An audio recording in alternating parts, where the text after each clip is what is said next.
Hi and welcome back. Today I'm going to be painting this beautiful semi-abstract or impressionistic winter mountain scene with a wonderful golden glow that's been created by adding gold metallic paint to my limited palette. I don't often use this, but recently we've been developing some festive colours for our Davidson's Pigments range, and I'm finding that it makes a beautiful alternative to yellow for some of these abstract paintings. So I'll be showing you how I achieve this. Today I'm going to be using the Rich Earth collection by Davidson's Pigments. But you can of course use any brand of Ultramarine blue, Paynes Grey, burnt sienna and any metallic gold. The ones that I'm going to be using are, as I say, from our Rich Earth collection. A few sets are available at the time of posting, but they always sell out very quickly, so are most likely sold out now. So I'm going to wet my paper mostly in the sky, a little bit across the land with a large wash brush. This one is a synthetic Princeton Aqua Elite modeler brush, 1.5 inches, and it's a super brush for doing the job of soaking some water into the paper. Now here I've got a store card. You can see I've squeezed out a little bit of all 4 of my paints onto the edge of the card. I've got burnt sienna, Monte Amiata, ultramarine blue, bright gold and Davidson's grey, and I'm just using the card to apply the paint with the edge of the card, just wiping it across the wet areas of the page, and you can see where I've got some dry paper that the paint is resisting, and it's sort of coming off in a fairly random way, which is what I'm looking for.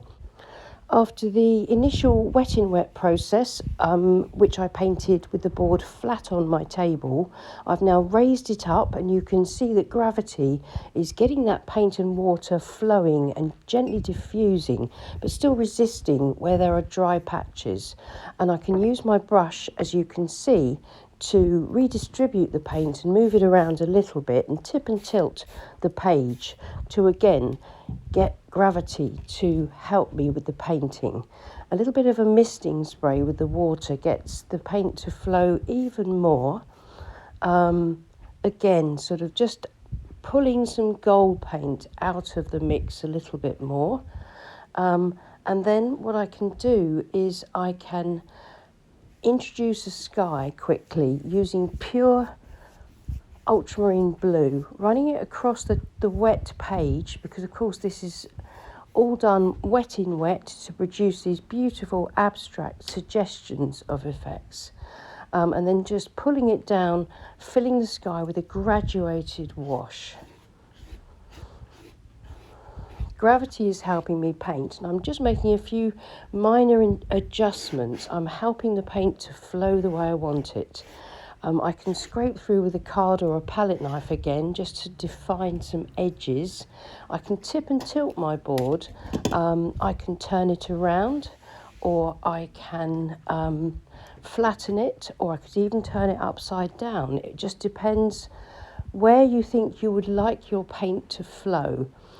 Bearing in mind that, of course, the paint and the water are going to be avoiding your dry patches. If you need the paint to flow a little bit more, just use your water spray, and you can see now that I'm beginning to, after quite a sort of a interesting looking start, I'm beginning to get this sort of flowing abstract.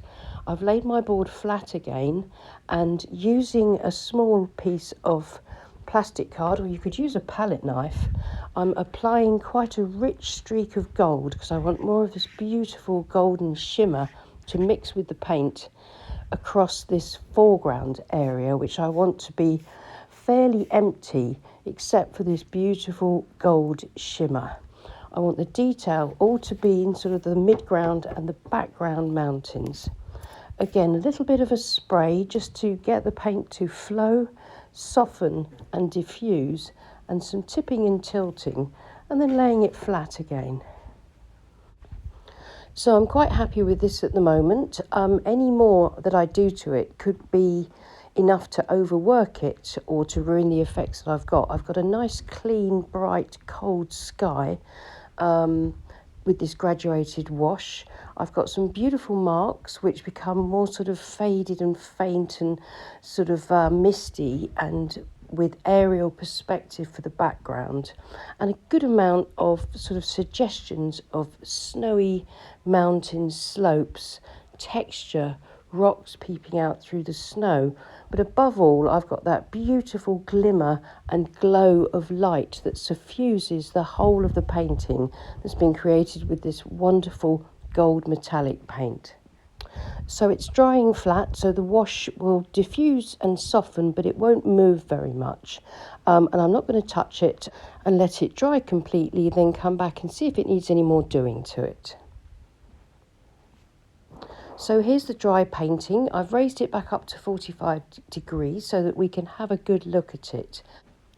And I must admit, I'm absolutely thrilled with the way this limited palette has worked together, but especially with the way the gold has just enhanced all the other colours in this abstract landscape and really brought things together in a really clean way that's very fresh but very suggestive and evocative of the landscape. Now there's one small adjustment I want to make. Just here I want to remove that sort of bit where there's a drip of paint has run down.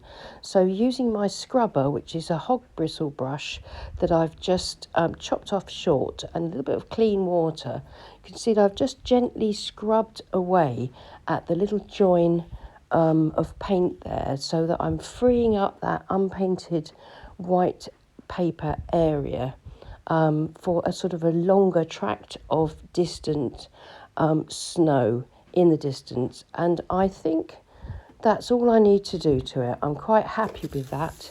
Now the painting is finished. You could, of course, include some birds. You could include anything you want in a painting like this. You know, it's up to you. But for me, I like the simplicity of this. That gold shimmer is the absolute star. So I'm going to remove the tape, and we can see the painting with its clean white border. And if I can sort of show you how beautiful the gold paint is in this context, in this painting, I'll sort of tip and tilt it into the light a little bit to try and show you. But it's really difficult to show metallic paint on my camera. But I think if I just hold it up to the light here, and I think you can see some of the other colours a lot more freshly, and some of the marks on the paper, and how much more beautiful it is in real life than on the camera. So I'm really happy with the way our rich earth collection has worked here. These colours have been curated by Morgana Davidson of Morgana Rose Art. And she will, in more news, very exciting news, she will be joining the channel very shortly. And so we'll be seeing a lot more from Morgana here on the channel. So I really look forward to that. Watch this space for more news. But remember, you don't need to use our particular paints, which are only available in very small batches because it's just the two of us making them. You can use any brand of similar paint. So you just need ultramarine blue, a burnt sienna, any kind of sort of neutral tint or Paynes Grey, and of course the sort of metallic gold of your choice, and you'll be able to create very similar sort of results using this method of applying the paint in a very abstract way, wet in wet, onto the page using either a plastic card or a palette knife. And yes, of course, it does take quite a bit of practice to get these sorts of results, quite a lot of trial and error, but that's half the fun. It's like with any skill, watercolour painting is not something you can pick up just simply through a couple of tutorials or demos.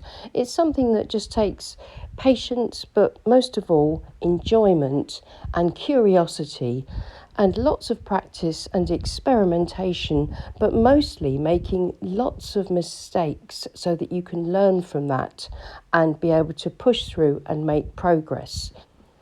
And I think it's also important to mention here that that watercolour demos like this are here really to sort of demonstrate ideas, techniques and methods rather than any sort of specific painting goal that you could end up trying to work towards. As I say, this is a method rather than a step-by-step painting, and I've shared the way that I deal with this method, but if you look online there are all sorts of people that use this sort of technique for their paintings, and every single person will use the technique slightly differently and produce very different, distinctive, very stylish results. So as I say, trial and error, experimentation, lots of practice, and I'm sure you'll have a lot of fun. And of course you can use any colours, any size of paper, any brushes that you like. Just enjoy playing around with the medium and having a really good time with it. So thank you so much for watching. Please leave us a like and subscribe to my channel if you haven't already, because that really helps with my reach. And thank you so much to my wonderful Patreon group who support this channel. And I'll see you again soon, and happy painting. Bye.